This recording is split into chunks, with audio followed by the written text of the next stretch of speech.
மின்மினி பூச்சியும் காக்கையும். ஒரு காட்டுல ஒரு மின்மினி பூச்சி சந்தோஷமாக வாழ்ந்து வந்தது. ஒரு நாள் அது பறந்து வந்து கொண்டிருக்கும் பொழுது ஒரு காக்கை அந்த மின்மினி பூச்சியை பார்த்தது. அந்த மின்மினி பூச்சியை பார்த்ததும் காக்கை அதை சாப்பிட எண்ணி வாயை திறந்தது. வாயின் அருகில் சென்ற மின்மினி பூச்சி எப்படியோ தப்பிக் கொண்டது.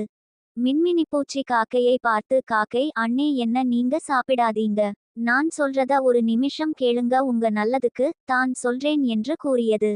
உடனே காக்கை, என்ன விஷயம், சீக்கிரம் சொல் என்று கேட்டது. உடனே மின்மினி பூச்சி, காக்கையாரே, நான் ஒரு சிறு பூச்சி, என்னை மட்டும் நீங்கள் உண்டால் எப்படி உங்கள் பசி தீரும்? என்னை போன்ற நிறைய பூச்சிகள் இருக்கும் இடத்தினை நான் உங்களுக்கு காண்பிக்கிறேன். அங்கு சென்று உங்கள் வயிறார பூச்சிகளை உண்ணுங்கள் என்று கூறியது. உடனே காக்கையும் சீக்கிரம் அந்த இடத்தை காட்டு என்றது.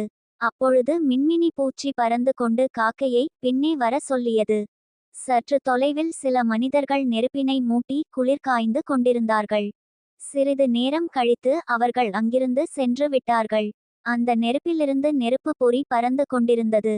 அதை பார்த்து மின்மினி பூச்சி, இங்கே பார்த்தீர்களா, என்னை போன்று எவ்வளவு மின்மினி பூச்சிகள் இருக்கின்றன என்றது. உடனே காக்கை சற்றும் தாமதிக்காமல் அந்த நெருப்பு பொறியை விழுங்க ஆரம்பித்தது. சிறிது நேரத்தில் அதன் வாயும் வயிறும் எரிய ஆரம்பித்தது. மின்மினி பூச்சியிடம், என்ன பூச்சி இது, என் வாயும் வயிறும் எரிகிறதே, எனக்கு இந்த பூச்சி வேண்டாம் என்று கூறிக்கொண்டு அங்கிருந்து பறந்து கருத்து ஆபத்து வரும் வேளையில் புத்திசாலித்தனமாக யோசித்து அங்கிருந்து தப்பிக்க வேண்டும். Web links